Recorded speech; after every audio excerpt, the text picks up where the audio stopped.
ایران جوہری معاہدے پر بس ہاں کرے، ہم تیار ہیں، ٹرمپ کا دو ٹوک اعلان۔ رائٹرز کے مطابق صدر ٹرمپ کا اسرائیلی پارلیمنٹ سے خطاب میں کہنا تھا کہ واشنگٹن اور تہران کا معاہدہ ایران کی اب تک کی سب سے بہترین فیصلہ سازی ہو سکتی ہے۔ ہم پر امید ہیں کہ یہ معاہدہ جلد ہو جائے گا۔ دوستی اور تعاون کا ہاتھ بڑھا ہوا ہے۔ میں آپ کو بتا رہا ہوں، وہ معاہدہ کرنا چاہتے ہیں تو یہ بہترین ہوگا کہ اگر ہم معاہدہ کر سکیں۔ اس سے قبل ایرانی وزیر خارجہ عباس عراقچی نے کہا کہ اگر ہمیں امریکہ کی جانب سے کوئی معقول، متوازن اور منصفانہ تجویز موصول ہوئی تو ہم ضرور غور کریں گے۔ وزیراعظم کی شرم الشیخ میں امن سربراہ اجلاس کے موقع پر مختلف عالمی رہنماؤں سے ملاقاتیں۔ فلسطین کے صدر محمود عباس کے ساتھ ملاقات میں بحرین کے فرمانروا شاہ حمد بن عیسیٰ الخلیفہ بھی شریک ہوئے۔ وزیراعظم کی آذربائیجان کے صدر الہام علیوف اور آرمینیا کے وزیراعظم نکول پاشنیان سے بھی ملاقات ہوئی۔ اردن کے فرمانروا شاہ عبداللہ دویم، انڈونیشیا کے صدر پروبوت سوبانتیو، جرمن چانسلر فریڈرک مرز، اسپین کے وزیراعظم پیڈرو سانچیز، اٹلی کی وزیراعظم جارجیا میلونی اور سعودی عرب کے وزیر خارجہ شہزادہ فیصل بن فرحان آل سعود سے بھی ملاقات ہوئی۔ اور نو منتخب وزیر اعلیٰ خیبر پختونخوا کی حلف برداری۔ پی ٹی آئی کو پشاور ہائی کورٹ سے ریلیف نہ مل سکا۔ Chief justice Peshawar high court کے ایس ایم عتیق شاہ نے حلف برداری کے حوالے سے کیس کی سماعت کی۔ استفسار کیا کہ کیا گورنر نے استعفیٰ منظور کیا ہے؟ کیا گورنر کو بھجوائی گئی سمری پر ان کے جواب کا انتظار نہیں کرنا چاہیے؟ اس سے پہلے مخصوص سیٹوں کے حلف نامزدگی معاملے پر بھی مجھ پر کیس ہوا ہے۔ وکیل سلمان اکرم راجہ کا کہنا تھا کہ ہم گورنر کے جواب کا انتظار نہیں کر سکتے، صوبے میں حکومت موجود نہیں۔ عدالت نے کہا کہ گورنر کی رائے کے بغیر آگے نہیں جایا جا سکتا۔ جو ہیں انہوں نے بہت آج جو ہے نا وہ بڑکیں لگائی ہیں اسمبلی کے اندر کھڑے ہو کے۔ وہ کہہ رہے ہیں میں کسی پرچی کے تھرو نہیں آیا۔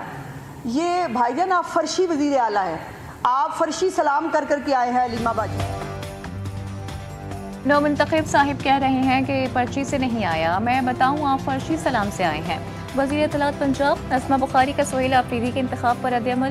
کہتی ہیں سہیل آفریدی کو دو خواتین کی لڑائی کا فائدہ ملا، ایک وزیر اعلیٰ بیگم کے کہنے پر لگایا گیا، دوسرا بہن کے کہنے پر ہٹایا گیا۔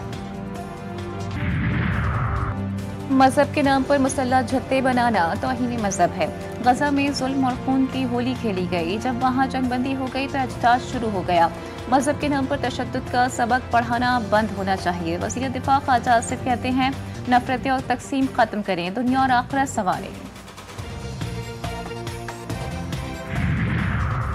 جڑواں شہروں میں احتجاج کے باعث اہم سڑکیں بند، سیکیورٹی ہائی الرٹ۔ کراچی میں احتجاج کی کال پر پولیس کی بھاری نفری مختلف مقامات پر تعینات۔ نیو کراچی سے مظاہرین کو منتشر کر دیا گیا۔ شہر میں اس وقت کسی بھی جگہ احتجاج نہیں کیا جا رہا۔ کسی بھی اشتعال انگیزی کا منہ توڑ جواب دیا جائے گا، پاکستان نے طالبان حکومت کو خبردار کر دیا۔ افغان وزیر خارجہ کے بے بنیاد الزامات مسترد۔ ترجمان دفتر خارجہ نے کہا کہ طالبان حکومت اپنی سرزمین دہشت گردی کے خلاف استعمال نہ ہونے دے۔ طالبان حکومت اپنی ذمہ داریوں سے راہ فرار اختیار نہیں کر سکتی۔ افغانستان سے تعلقات میں ڈائیلاگ اور سفارتکاری کو اہم قرار دیتے ہیں۔ جنریٹ ہوئی ہیں، لیکن ہم کیا ان تھریٹس کی وجہ سے اپنی پولیو مہم آگے پیچھے کریں گے؟ نہیں۔ کیا ہم اس میں کوئی لیکسٹی لیں گے؟ نہیں۔ اس لیے کہ ہماری یہ بھی ایک جنگ ہے جو ہم لڑ رہے ہیں، تو انشاءاللہ تعالی جو بھی تھریٹس ہوں گی ان کا مقابلہ کرتے ہوئے خطرے پلا کے ان کے بچوں کو ہم واپس کریں گے۔ پاکستان اور افغانستان کے درمیان کشیدگی سے سندھ میں کسی نے شرارت کی تو انہیں جواب دیں گے، تھریٹس کا مقابلہ کریں گے، لیکن پولیو مہم آگے پیچھے نہیں ہوگی۔ وزیر اعلیٰ سندھ مراد علی شاہ کہتے ہیں کہ یہ ہفتہ وار مہم سوراب کوٹ میں بھرپور جاری رہے گی۔ افغانی بچوں کو پولیو کے قطرے پلائیں گے اور پھر انہیں ملک بدر کر دیں گے۔ سنا ہے اب پاکستان اور افغانستان کے درمیان جنگ چل رہی ہے، مجھے اسے واپس جا کر دیکھنا ہوگا۔ امریکی صدر کی اسرائیل جاتے ہوئے طیارے میں صحافیوں سے گفتگو۔ ڈونلڈ ٹرمپ نے کہا کہ میں پھر ایک اور کوشش کروں گا، میں جنگ حل کرنے میں ماہر ہوں۔ انہوں نے مزید کہا کہ غزہ میں جنگ ختم ہوگی، جلد بورڈ آف پیس قائم کیا جائے گا، یرغمالیوں کی رہائی مقررہ وقت سے کچھ پہلے ممکن ہے۔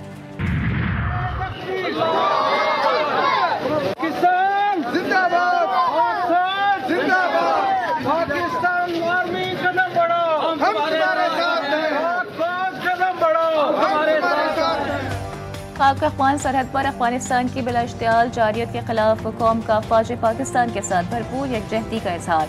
خیبر میں افواج پاکستان کے حق میں ریلی، افغان طالبان فورسز کے خلاف شدید نعرے بازی۔ شہریوں کا کہنا ہے کہ یہ بے ایمان لوگ ہیں، ہم نے انہیں بچوں اور بہن بھائیوں کی طرح پالا ہے۔